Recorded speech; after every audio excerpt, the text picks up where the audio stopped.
First, I'm marinating the chicken with all spices like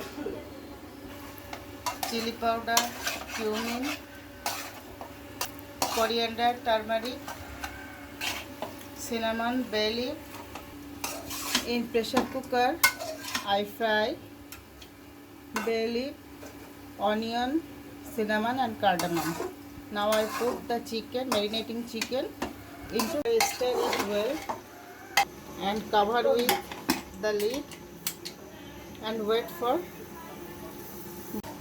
Now I roast the chicken and arum finely. Now put some warm water into it, stir it well and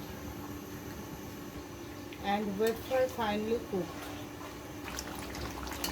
My chicken curry is almost done.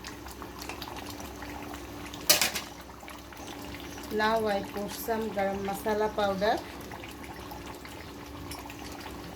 stir it well and finish my cooking. Chicken curry with arum.